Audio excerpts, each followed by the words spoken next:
Élection en Israël, ce sera pour le 17 mars prochain et jusque-là, eh bien évidemment, i24 News va vous plonger au cœur de cette campagne électorale qui s'annonce particulièrement animée. On va le constater chaque jour. Dror Even-Sapir, analyste politique, bonsoir. On va évoquer ce soir avec un invité dans un instant la situation de ce que l'on appelle la gauche, de la gauche, le parti Meretz. Mais tout d'abord, avant de parler d'une liste qui est présentée aujourd'hui avec vous, Dror, cette information qui concerne donc la situation au nord d'Israël, l'armée israélienne qui déploie donc ce soir des batteries de missiles antimissiles Iron Dome qui rappelle évidemment la situation de l'été dernier. Mais là, cette fois, cela concerne donc le nord d'Israël dans l'optique éventuelle d'une riposte émanant du Hezbollah. Voilà pour cette parenthèse liée à l'actualité. Dror Even-Sapir, l'actualité politique aujourd'hui, c'est donc Lieberman, ministre des Affaires étrangères, qui a son propre parti et qui présente sa liste. C'est une information, c'est aussi attendu. Oui, il a présenté sa liste tout à l'heure. Alors, un mot peut-être sur la situation de Lieberman et de son parti. Elle n'est pas très brillante, Jean-Charles, puisque, vous le savez, son parti a été entaché par une affaire de corruption qui a touché plusieurs des cadres, plusieurs membres de premier plan du parti Israël Beitenu. C'est le nom du parti d'Avigdor Lieberman, le chef de la diplomatie. Ça, c'est une chose. Et puis, deuxièmement, l'évolution politique, idéologique même d'Avigdor Lieberman, qui a modéré son discours, qui s'est rapproché des positions du centre, voire du centre-gauche, eh bien, a déstabilisé une bonne partie de son électorat. Résultat de ces deux évolutions, eh bien, dans les sondages aujourd'hui, le parti d'Avigdor Lieberman est donné à 6-7 mandats. C'est pas beaucoup et ça se rapproche dangereusement du seuil d'éligibilité qui est de 4 sièges aujourd'hui. Lieberman qui a présenté donc ce soir sa liste de candidats à la Knesset, une liste très différente de la précédente liste. À l'époque, il y a 2 ans, Lieberman avait fait une liste commune avec le Likoud. Là, on a une liste tout à fait différente. Tout ce qu'on peut qualifier d'aile droite du parti de Lieberman, eh bien, des gens comme Uzzelando Yair Shamir, le fils de l'ancien président Yitzhak Shamir, ministre de l'Agriculture dans le gouvernement sortant, eh bien, ces gens-là ne figurent pas sur la liste que le parti d'Avigdor Lieberman va présenter aux élections du 17 mars. Et puis on a une liste donc un petit peu plus jeune. On peut plus parler de partis russophones non plus, puisque 40%, 4 des 10 premiers candidats sont des anciens immigrants de l'ex-Union soviétique, y compris Avigdor Lieberman lui-même. Donc 4 sur 10, ils sont en minorité en quelque sorte, et ça fait déjà pas mal d'années qu'Avigdor Lieberman tente de faire évoluer son parti vers des horizons plus israéliens, moins sectoriels et moins strictement russophones.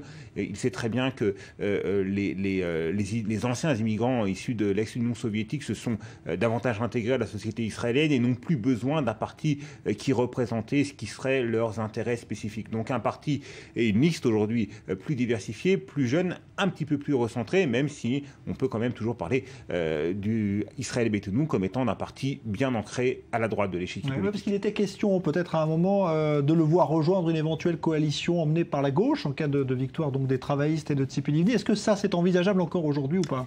C'est envisageable, tout à fait clairement. Yitzhak Herzog, le chef de file travailliste, a dit qu'il pourra envisager de gouverner avec Avigdor Lieberman, si bien évidemment Avigdor Lieberman et son parti acceptaient les grandes lignes d'un gouvernement qui serait formé par Yitzhak Herzog. Pour l'instant, on n'en est pas là, mais c'est tout à fait envisageable, étant donné que rien ne va plus véritablement entre Avigdor Lieberman et Benyamin Netanyahou, et que Lieberman, lui, n'aurait absolument aucun inconvénient à gouverner, à occuper en fait l'aile droite d'un gouvernement de centre-gauche en quelque sorte.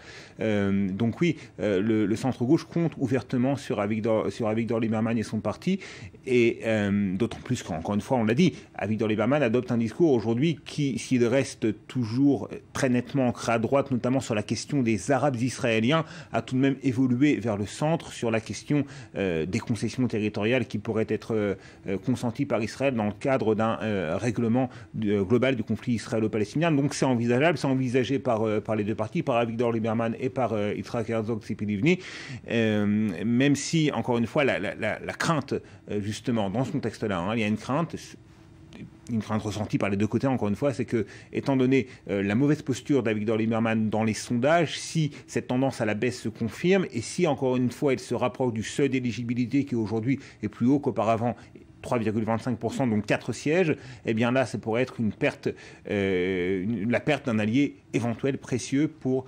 Yitzhak Herzog dans l'éventuelle coalition qu'il pourrait mettre sur pied après les élections du 17 mars. Ça veut dire qu'il pourrait donc à la fois jouer la carte de la gauche, mais aussi de la droite. Est-ce que Netanyahou et lui peuvent encore former une coalition solide? Bien évidemment, si Avigdor Lieberman obtient suffisamment de sièges à la Knesset, 5-6 sièges, ça compte tout de même, ça compte surtout si les jeux sont serrés. Et si Reuven Rivlin, le président de l'État, confie à Benjamin Netanyahou finalement le soin de créer la prochaine coalition gouvernementale, eh bien il aura besoin bien évidemment des voix d'Avigdor Lieberman. Mais on peut dire aujourd'hui que la préférence d'Avigdor Lieberman, même s'il ne va pas l'avouer ouvertement, elle va plus vers Herzog et Livni que vers Netanyahou pour des questions d'inimitié personnelle, pour des questions aussi, si l'on en croit ce qu'a dit Lieberman lui-même, eh bien, de différences idéologiques maintenant, puisque Lieberman reproche à Benjamin Netanyahou de n'avoir rien fait pour débloquer la situation d'Israël au niveau international, et avec des accents qui rappellent effectivement ceux des leaders du centre et de la gauche. Avigdor Lieberman reproche au Premier ministre, à Benjamin Netanyahou, eh bien, d'avoir aggravé la situation d'Israël au niveau international. Il lui reproche de ne pas avoir pris suffisamment d'initiatives sur le plan diplomatique qui aurait permis à Israël eh bien, de briser cet isolement diplomatique qui est dénoncé tant par le centre-gauche qu'aujourd'hui même par Avigdor Lieberman. Alors on va s'intéresser maintenant aux autres faits marquants de cette journée pour ce qui est donc de cette campagne électorale qui donc est maintenant bien lancée. Il y a également eh bien la campagne du parti Meretz qui s'accélère ce soir, présentation de la liste. On va regarder justement eh bien, un extrait de leur clip de campagne. Comment ce parti, considéré comme très à gauche en Israël, eh bien, fait campagne? Je ne sais pas quoi choisir, sandwich au thon ou au fromage de chèvre. Vraiment, j'ai l'impression ces derniers temps que tout se recentre. Allez enfants, chantez avec moi. À droite, au centre, on avance. Reculons. Quelle taille je fais? Je suis centre ou extra-centre? Excusez-moi, vous savez comment on arrive à la rue de la Paix? Vous allez tout droit, arrivez à la place, vous arrivez à un carrefour. Au carrefour, il n'y a pas de sortie, donc tu prends au centre.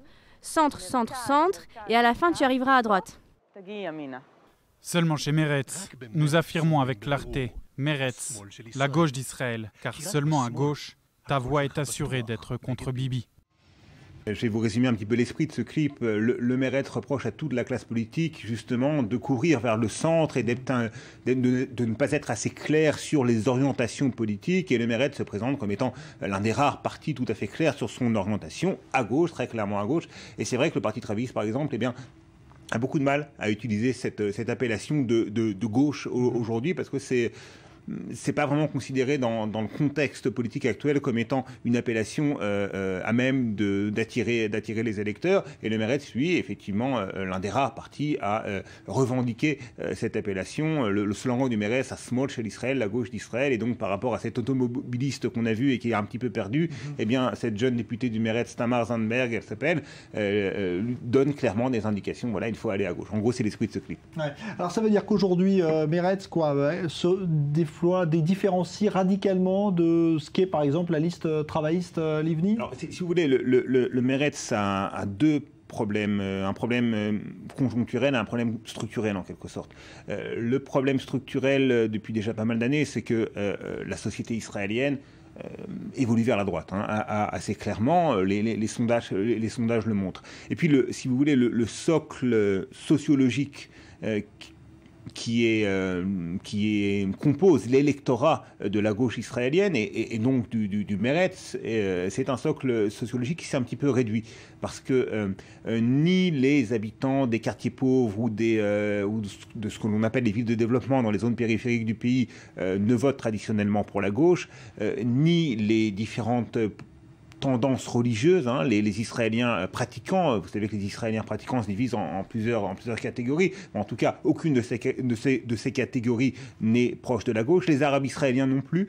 Ils ont plutôt tendance à voter quand ils votent pour leur propre parti et moins pour les partis israéliens, même pour les partis, je dirais, sionistes, même lorsqu'ils sont de gauche. Les russophones, dont on a parlé un petit peu avec Avigdor Lieberman, en tout cas les Israéliens issus de cette grande vague d'immigration des années 90, de l'ex-Union soviétique eux-mêmes ont plutôt tendance à pencher vers la droite que vers la gauche. Donc il reste peu de choses, en quelque sorte, d'un point de vue sociologique pour la gauche israélienne, dont le précaré, si vous voulez, sociologique, c'est les classes moyennes ou moyennes supérieures même des grandes villes israéliennes, des grandes villes de la côte, Tel Aviv, Petah Tikva, le Gush Dan, la région du Sharon, et puis les kibbutz aussi, mais ça représente peu de choses numériquement. Donc ça, c'est un problème, je dirais, structurel. Et puis il y a un problème conjoncturel, c'est que le Meretz, qui a été donné il y a encore quelques mois dans les sondages à 9-10 sièges, un score important pour ce parti, l'espoir commençait à gagner ce petit parti de gauche,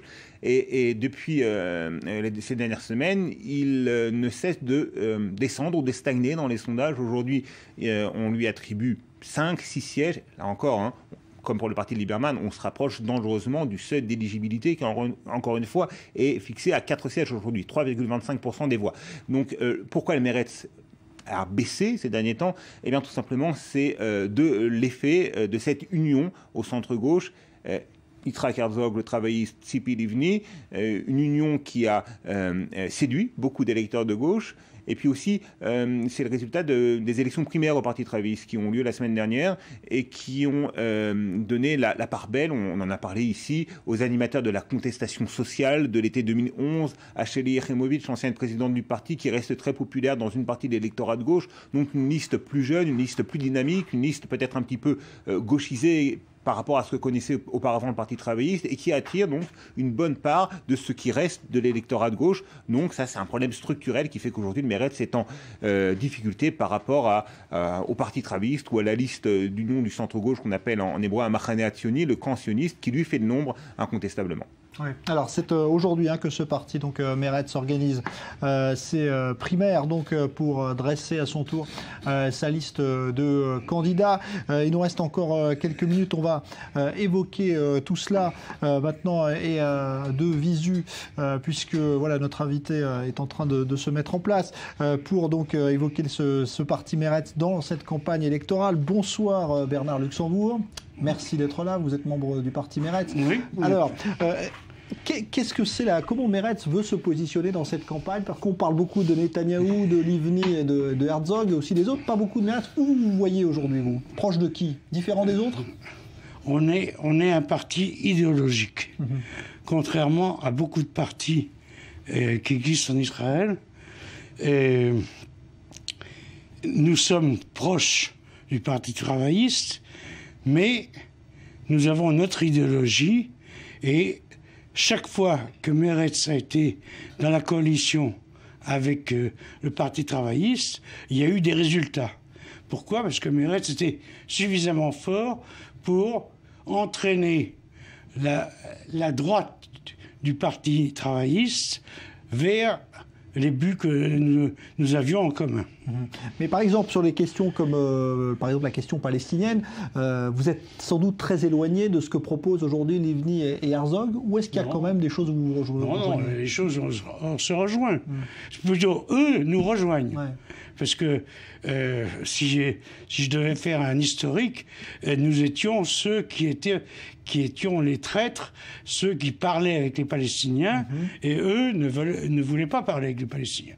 Ce n'est qu'après Oslo que les travaillistes ont dit d'accord, on va parler avec les Palestiniens, et c'est à ce moment-là que Meretz était dans le gouvernement avec 4 ministres, et qu'on a réussi à faire les accords d'Oslo. Alors aujourd'hui, il y a un vrai volet social dans cette campagne. On voit que ça va être vraiment au centre de cette campagne. Là-dessus, comment vous allez faire justement, vous, pour faire avancer les choses? Parce qu'on voit bien que c'est un sujet qui préoccupe les Israéliens, mais qui ne semble pas avancer une fois les élections passées. Je m'attendais à cette question. Ouais. Contrairement à ce qui se passe en France, la gauche et la droite, ici, n'est pas une gauche et droite économique. On se positionne beaucoup plus par rapport à des questions de sécurité, ou soi-disant de sécurité, mais on laisse de côté les formes économiques. Moi-même, je suis en Israël depuis 40 ans, Et je ne suis pas venu de France pour être ici en Israël et avoir 30% ou 25% de gens qui sont en dessous du seuil de pauvreté.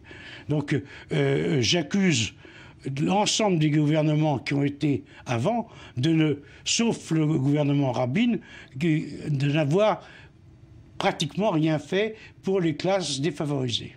Bon, vous reviendrez pour parler de tout ça, parce que malheureusement le temps passe, mais vous reviendrez plus longtemps la prochaine fois, Bernard Luxembourg, pour évoquer donc, cette campagne électorale. Merci en tout cas d'être venu, merci Dror Even-Sapir.